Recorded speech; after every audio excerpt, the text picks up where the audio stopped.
তাহলে at last তোর এই স্বপ্নটা সত্যি হতে চলেছে। ইনফ্যাক্ট এটা আমাদের সবারই স্বপ্ন ছিল, তাই না অপর্ণা? স্বপ্নই বটে। একসাথে তো সবাই মিলে এই স্বপ্নটাই দেখা শুরু করেছিলাম। কত স্ট্রাগল, কত প্রবলেম, ফ্যামিলি থেকে বাধা, সোসাইটি থেকে বাধা, ইন্ডাস্ট্রি থেকে বাধা। একসময় তো ভেবেই নিয়েছিল এবার বোধহয় আমার কিছু হবে। বাবার কথা মতো বাড়ির দেখা ওয়েল সেটেলড ইঞ্জিনিয়ার ছেলেকে বিয়ে করে দেখে চলে যাই। সে আর আমি জানি না তোর মা বাবা যে হারে তোর পেছনে উঠে পড়ে লেগেছিল বিয়ের জন্য। ভাগ্যিস এট লাস্ট তুই পিএফটিআইতে চান্সটা পেয়ে গেলি, নয়তো আমাদের ফিল্ম ইন্ডাস্ট্রি একজন ট্যালেন্টেড লেডি ফিল্ম মেকারকে হারাতো। এটা একটু বাড়াবাড়ি হয়ে গেল না? মোটেই না মাতার মা, একটুও বাড়িয়ে বলছি না, কিন্তু believe me, you truly deserve it. না রে শ্রী, প্রকাশের মতো এত ফেমাস প্রডিউসার যদি আমার মতো একজন পাতি একজন নতুন ফিল্ম মেকারের সাথে কাজ করতে রাজি না হতেন, আমার আমার কাছে টাকা না ঢালতেন, তাহলে কি আমার এই ফিল্ম, আমার এই ড্রিম প্রজেক্ট কখনই আলোড়ন দেখতে পারতো? তোর এই ফাইনাল সেমের ভিডিওটা তুই কি ভেবেছিস আমরা কেউ দেখিনি? আমরা সবাই দেখেছি, ইভেন প্রত্যেকটা ফ্যাকাল্টি ওর প্রশংসা করেছিল। I think it's all about your luck and not about your talent. আমি এটা মানতে পারলাম না ম্যাডাম।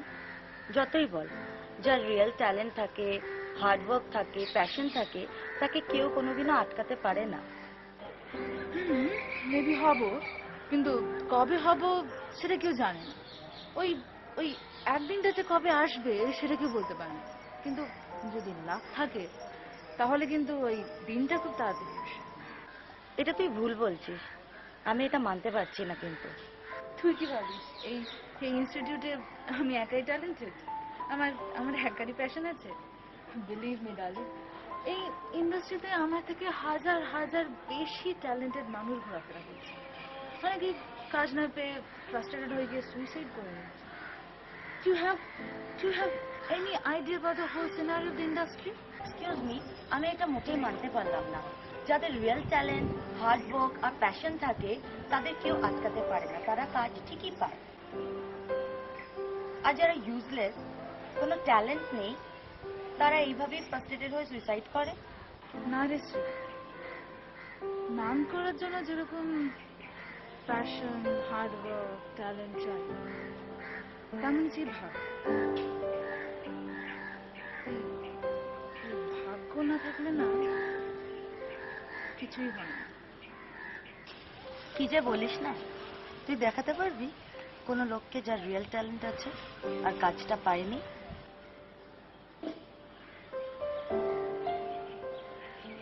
পারবো। পারবি? কে? কে নয়, বল কারা। এরা কে? রাজু আর রাহুল।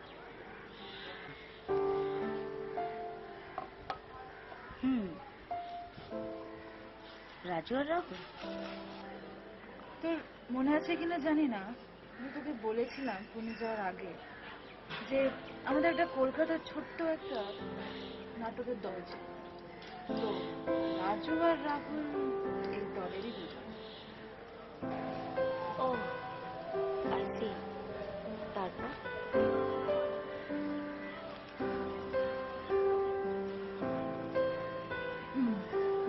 ওরা খুব বড় অভিনেতা হতে চাই।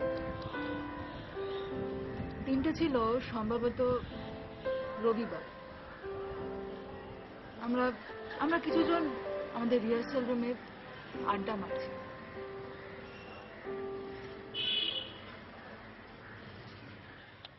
এই এখনকার সিনেমাগুলো দেখেছিস, মানে কোনো ইয়ে নেই। যাচ্ছি, আগের দিন গেছিলাম বুঝলি তো একটা প্রডিউসারের কাছে, খালি টাকা টাকা, এছাড়া কোনো সুযোগ, যাদের টাকা আছে তারা সুযোগ পাচ্ছে, তাদের সুযোগ পাচ্ছে না। সেটাই করে। কি বলবো বলতো, এত স্ট্রাগল করবো যদি কোনো জায়গায় কাজ না পাই। ভালো ভালো অভিনেতারা এখন চান্সই পাচ্ছে না, একমাত্র টাকার খেলা। যার টাকা আছে অনেক, সত্যি সে প্রতিভা না থাকা সত্ত্বেও পেয়ে যাচ্ছে। আগের দিনে একটা আমি থিয়েটার দেখলাম, অভিনয় কিচ্ছু পায় না, খালি পড়েই যাচ্ছে আর কিচ্ছু না।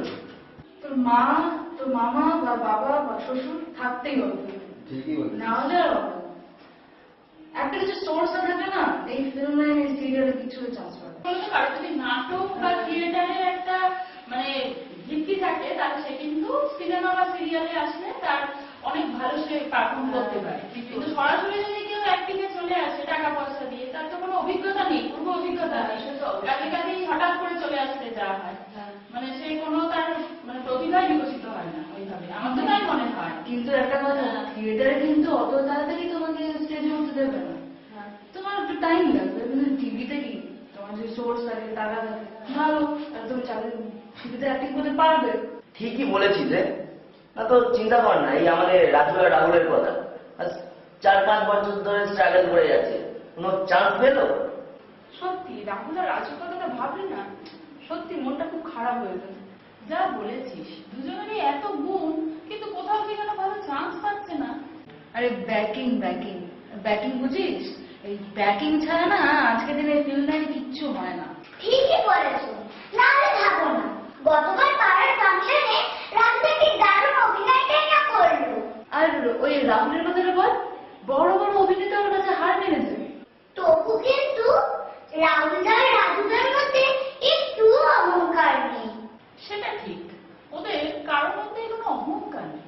আচ্ছা সবাই, আমি এখন আসছি, নয়তো না বকবে। টাটা। আচ্ছা, সাবধানে যাস। হ্যাঁ। আচ্ছা তোরা একটা ব্যাপার লক্ষ্য করেছিস, এখন টিভিতে সবাই চান্স পেয়ে যাচ্ছে, মানে কত কম ট্যালেন্টের লোকেরই চান্স পেয়ে যাচ্ছে, কিন্তু আমাদের রাজু আর রাহুলকে দেখ, এরা এত ট্যালেন্টেড হয়েও কোনো চান্সই পাচ্ছে না। আসলে ওরা যদি একটু সাপোর্ট পেতো না, তাহলে দেখতিস কেরম তত্তর তত্তর করে চান্স পেয়ে যেত।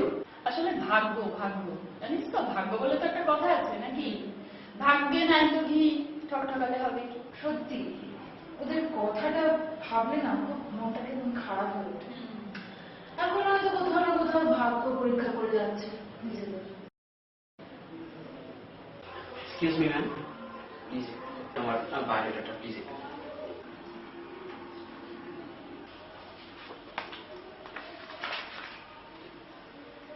তা তোমার নাম রাজু? রাজু বিশ্বাস। আচ্ছা, তোমার প্রিভিয়াস এক্সপিরিয়েন্স দেখলাম, ভালো লাগলো। আর তোমার অভিনয়টা তো আগে দেখেছি। আচ্ছা তুমি কোনোদিন প্রফেশনাল থিয়েটার করেছো? না ম্যাম, সেই অর্থে প্রফেশনালি কোথাও কোনো কাজ করিনি। আসলে বেশিরভাগটা আমি অ্যামেচার করে কাটিয়েছি। আসলে সেই অর্থে কোনোদিন সুযোগ হয়নি। তা তুমি কি কি নাটক করেছো? আগে অনেক নাটক করেছিলাম, যেমন রবীন্দ্রনাথের 51 খ্যাতি বিড়ম্বনার মতো কিছু কমেডি, তাছাড়া মনোজ মিত্রের কিছু নাটক। আর আমাদের পাড়ায় বিজয় দশমীতে করেছিলাম একবার মানময়ী গার্লস স্কুল, রবীন্দ্রনাথ মিত্রের। আচ্ছা তুমি কোনোদিন ক্যামেরার সামনে দাঁড়িয়েছো? না ম্যাম, সেই সৌভাগ্য এখন আমার হয়নি। ঠিক আছে, ক্যামেরার সামনে দাঁড়াওনি তো কি হয়েছে, সেটা না হয় আমরাই শিখিয়ে দেব। তবে কি জানো তো, আমাদের এই প্রোডাকশন হাউসটা একেবারেই নতুন, তুমি দেখতেই পাচ্ছ, সেইভাবে এখনো পর্যন্ত গুছিয়েই উঠতে পারিনি। তাই বলছিলাম যে যদি তুমি কিছু ফাইন্যান্সিয়াল হেল্প করতে পারতে তাহলে ভালো হতো।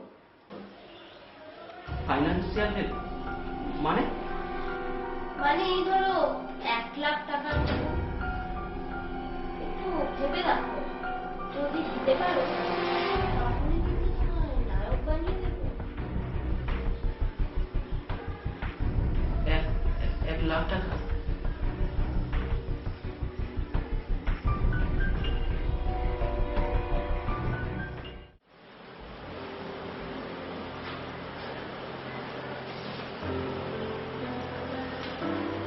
কি বলো তো? কখন এলে তুমি? হ্যাঁ, আচ্ছা বলো আমি কে? কি আবার? আমার হৃদয়, আমার লাল, আমার সব কিছু। এই কি ব্যাপার বলো তো, এত আপসেট কেন তুমি? আচ্ছা ভাই, তুমি আমার সত্যি করে একটা কথা বলবে? মানে মানে আমি যদি বড় অভিনেতা হতে না পারি, তুমি কি আমাকে এভাবেই ভালোবাসবে? আমি যে আর পারছি না ভাই, সত্যি আমি আর পারছি না। এই জীবনের সাথে যুদ্ধ করতে আমি আর পারছি না। আমি মনে হয় এইভাবেই শেষ হয়ে যাবো। কেন হঠাৎ এই কথা বলছো কেন? কে বলেছে তুমি পারবে না? আমি আছি না তোমার সাথে? দেখো তোমার জন্য কি নিয়ে এসেছি।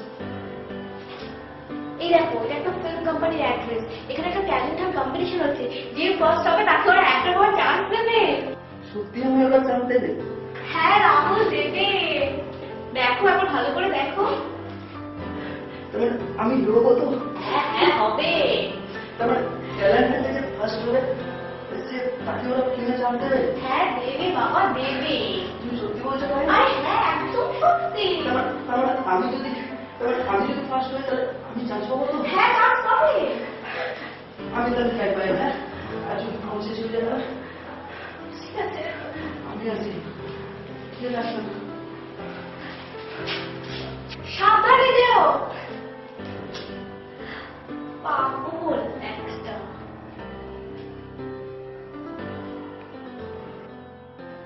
ও, তা তুমি ফর্ম নিতে এসেছো? হ্যাঁ ম্যাম। ভালো কথা। তোমার আগের রিপোর্টগুলো দেখলাম, ভালো লাগলো। কিন্তু কিন্তু কিন্তু কি ম্যাম? আচ্ছা, তুমি কত টাকা স্পন্সর জোগাড় করে দিতে পারবে বলো তো? স্পন্সর? হ্যাঁ স্পন্সর। এতে এত অবাক হওয়ার কি আছে? দেখো, তুমি যদি 2 থেকে 3 লাখ টাকার মতন স্পন্সর জোগাড় করে দিতে না পারো, তাহলে কিন্তু আমাদের এখানে এন্ট্রি পাবে না। এই তো তোমার আগে যে মেয়েটা এসেছিল, সে তো বলে গেল প্রায় 6 লাখ টাকার মতন স্পন্সর জোগাড় করে দেবে। তার মানে পাবলিক ভোট, জাজেস রেজাল্ট, এসবের কোনো ভ্যালুই নেই? মানে মানে আমার ভিতরে যে ট্যালেন্ট আছে তার কোনো ভ্যালুই নেই ম্যাম? Public vote? আরে পাবলিকরা কি থোড়ি দেখতে আসছে যে কাকে ভোট দিল? আমরা বলে দেব যে তুমি সব থেকে বেশি ভোট পেয়েছো, তোমাকে আমরা উইনার বানিয়ে দেবো। আর জাজেসরা তুমি হাসালে, তারা তো আমাদের হাতের পুতুল। যেদিকে নাচাবো সেদিকে নাচবে, যেদিকে ঘোরাবো সেদিকে ঘুরবে। আফটার এতগুলো টাকা দিচ্ছি কিনা। বলেছি আপনারা কি একটা চিটিং বা পুরো সিস্টেমটাকে গিভ অ্যান্ড টেক করে খেলা বানিয়ে ছেড়ে দিয়েছেন না? এই আপনাদের মতো, হ্যাঁ এই আপনাদের মতো লোকেদের জন্য আমাদের মতো ছেলেদের কোনো চান্স হয় না। যত সব চিটিং বাজ, স্পন্সর লাগবে না? কত চিটিং বাজি করবে না? হ্যাঁ, আপনারা কিন্তু চিটিং বাজ, ঠক বাজ আপনারা। What? তুমি আমাদের এখানে এসে আমাদেরকে অপমান করছো? তোমার সাহস তো কম নয়। যাও, বেরিয়ে যাও বলছি এক্ষুনি এখান থেকে। Security, security. থাক, তার কোনো দরকার নেই। আমি নিজে থেকেই চলে যেতে পারবো। আর আমারও কোনো দরকার নেই আপনাদের মতো চিটিং বাজ লোকেদের কাছে আসা। পুরো সিস্টেমটাকে গিভ অ্যান্ড টেক করে খেলা বানিয়ে ছেড়ে দিয়েছেন না? যত সব চিটিং বাজের দল। যাও, বেরিয়ে যাও বলছি এক্ষুনি এখান থেকে। দোষ কম নয়।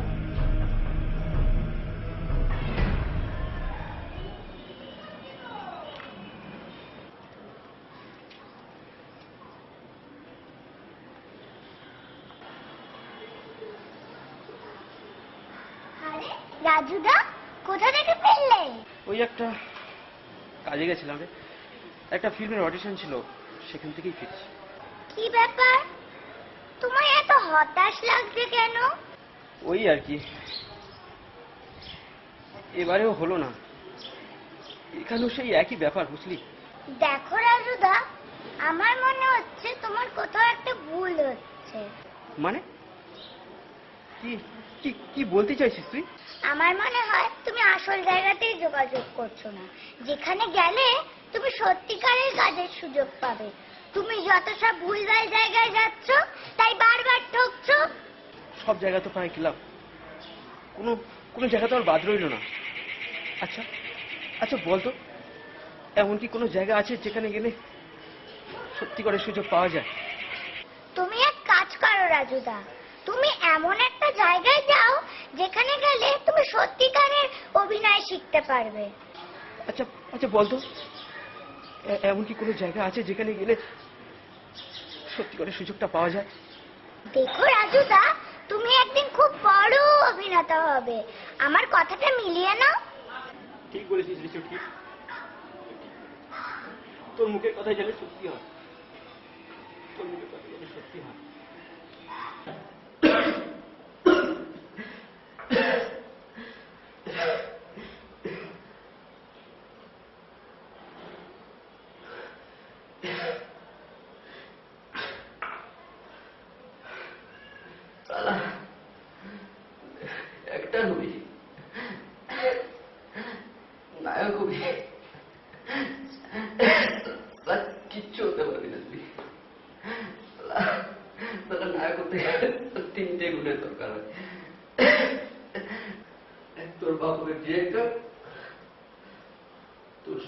প্রডিউসার, তোর পকেটে তোরা অনেক মাল থাকে, তোর কি ট্যালেন্ট আছে কোনো কোনো ভ্যালুই নেই, কোনো ভ্যালুই নেই।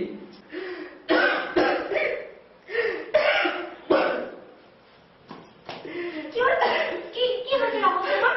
তুমি আবার মদগুলো গিলেছো? তোমার ডাক্তার বারণ করেছে মদগুলো না গিলতে। কেন রাহুল তুমি নিজেকে কিভাবে শেষ করলে? আমি তো ছিলাম তোমার পাশে রাহুল, তোমাকে আমি পারি না রাহুল। কেন তুমি নিজেকে কিভাবে শেষ করলে বলো? আমি তো ছিলাম তোমার পাশে।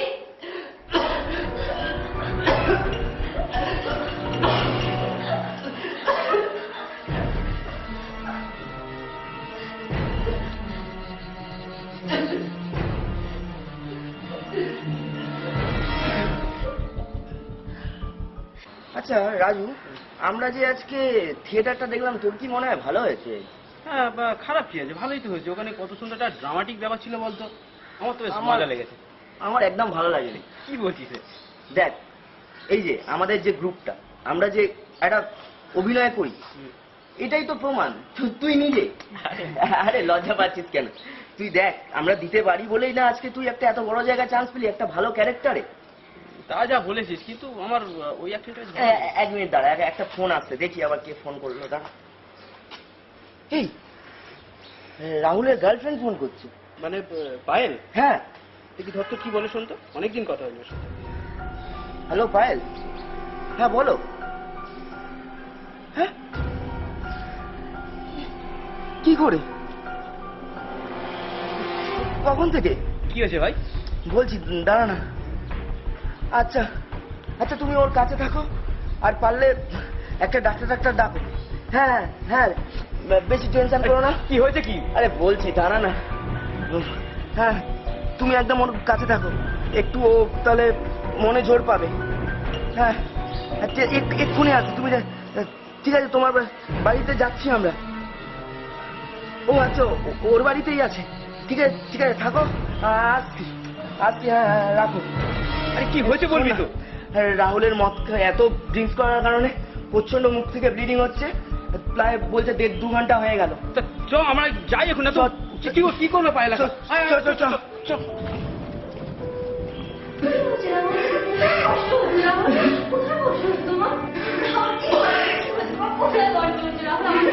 আমাকে বলো প্লিজ, কোথায় কষ্ট করছে তোমার?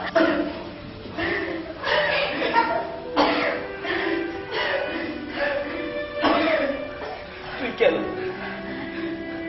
নিজেকে এভাবে শেষ করলি? কেন রাখো? কেন? আমি আর বড় বলতে পারলাম না। না রাহুল, তুই এভাবে বলিস না রাহুল। রাহুল, তুই ঠিক পারবি। আমি বলছি তুই পারবি। রাহুল না, এরকম বলো না, তুমি আবার উঠে দাঁড়াও। দাঁড়াও, আমার সাথে খেলে রেখে।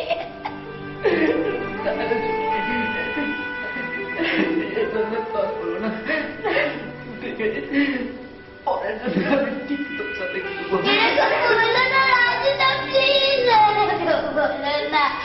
হ্যাঁ রাহুল, তুই আমাদের ছেড়ে যেতে পারিস না, তোকে থাকতেই হবে তো ভাই।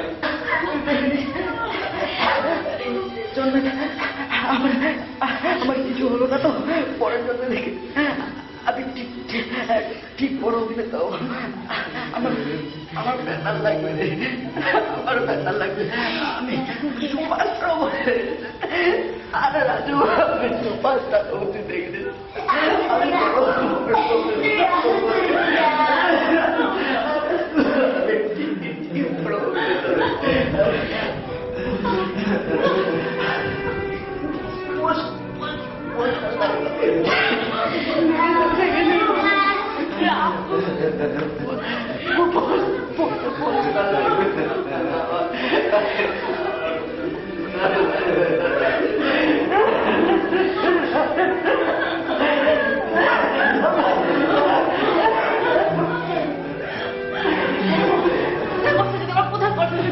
আমাকে বলো রাহুল, কোথায় কষ্ট হচ্ছে তোমার? কোথায় কষ্ট হচ্ছে রাহুল? বলো আমাকে, বলো।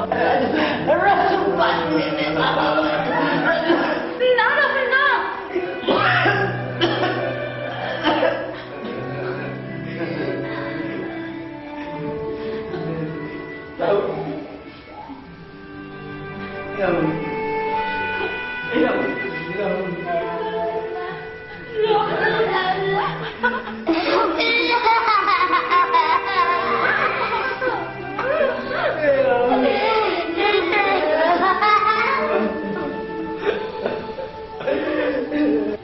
রাহুল, রাহুল, ওর না ভাই, এরকম চুপচাপ আছিস কেন? দেখ দেখ, সবাই কাঁদছে, তুই তুই কি পাগলের মতন বকছিস? তুই কার সাথে কথা বলছিস? রাহুল আমাদের ছেড়ে চলে গেছে। একদম একদম বাজে কথা বলবি না। এই রাহুল, কি রে? আচ্ছা ঠিক আছে, ঠিক আছে, তুই বড় অভিনেতা তো? আচ্ছা ঠিক আছে ভাই, ও চল চল কাট।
লুক দে, তুমি ওকে কত করো গো। মুরগি ভাঙা যাবি ওইখানে ওখানেই রেখে দে, ওখানেই রেখে দে, ওখানে রেখে দে। না না কিছু ধরতে হবে তো। সারাক্ষণ এইবারে এই করছি করে করে ঘুরছি। আমি তো জিজ্ঞেস করো কোথায়, একটাকে জিজ্ঞেস করো আমি কে? হ্যাঁ ওটাই মনে হচ্ছে। না ওরকমই মনে হচ্ছে, আমি ওটাই বলতে যাচ্ছি। দেখতেই পাচ্ছেন আমাদের নায়িকা হেসে ফুটোপুটি খাচ্ছে। তো আমরা নায়িকার থেকে জেনে নিচ্ছি ওনার এক্সপিরিয়েন্সটা কিরকম, এই যে কাজ হলো এখানে। এক্সপিরিয়েন্সটা খুবই ভালো, বিশেষ করে সৌমাল্যতা যেভাবে আমাকে গাইডেন্স দিয়েছে সেটা এক কথা এক্সেলেন্ট। আর আমি খুবই গ্রেটফুল ওনার কাছে যে উনি আমাকে হিরোইন হওয়ার চান্সটা দিয়েছেন। And my teammates are really very cooperative. So as a team, we are very great and supporting one. So সৌমাল্যর সাথে কাজ করার মতো অভিজ্ঞতা it's a great. আমার তো খুবই ভালো লেগেছে সৌমাল্যতার সাথে কাজ করে। আর সব থেকে আমার যেটা ভালো লেগেছে যে আমি প্রথমবারই সৌমাল্যতা আমাকে হিরোর চান্স দিয়েছে, আমি খুবই খুশি এটাতে। আর আমি আমার মনে হয় আমার দিক থেকে আমি অ্যাক্টিং খুব ভালো করেছি। আর আমার সাথে যারা মানে কো অ্যাক্টাররা ছিল তারাও খুব ভালো অ্যাক্টিং করেছে। তো আপনারা যদি চান আবার আমরা আসবো আপনাদের কাছে। আর আমি চাই এটা পুরো হিট হবে, আপনারাও দেখুন, ঠিক আছে? অ্যাকশন। আমার এটা ফার্স্ট অ্যাক্টিং এর জায়গা, যেখানে আমি ফার্স্ট অ্যাক্টিং করতে এসেছি। আমি এখানেই ফার্স্ট ক্যামেরা ফেস করলাম, আমার খুব ভালো লাগলো। আমার এটা নতুন নতুন জায়গা, একটা নতুন সব কিছু খুব ভালো লাগলো। সৌমাল্যতার সাথে কাজ করে, এখানকার টিমের সাথে কাজ করে, হিরো হিরোইন সবাই কো অ্যাক্ট্রেস খুব সাপোর্টিভ, খুব কোঅপারেটিভ, খুব ভালো। সব থেকে বড় ব্যাপার যেটা হচ্ছে যে এরা প্রত্যেকেই নতুন হলেও এদের ডেডিকেশনটা কিন্তু মানে চূড়ান্ত লেভেলেরই প্রফেশনাল। তো যেটা আমার খুব ভালো লেগেছে, এই নয় যে নতুন হলে ব্যাপারটাকে খুব লাইটলি নিচ্ছে, প্রত্যেকেই খুব সিরিয়াস এবং যেহেতু এটা প্রথম কাজ প্রত্যেকেরই, এরা প্রচন্ড ভাবে এক্সাইটেড, মানে তুলনায় দেখা যাচ্ছে যে আমার এক্সাইটমেন্ট হয়তো কম, খুব স্বাভাবিক, কিন্তু প্রত্যেকে এতটা মানে তাদের এক্সাইটমেন্টের লেভেলটা এতটা হাই যে সেটা ব্যালেন্স করে দিচ্ছে।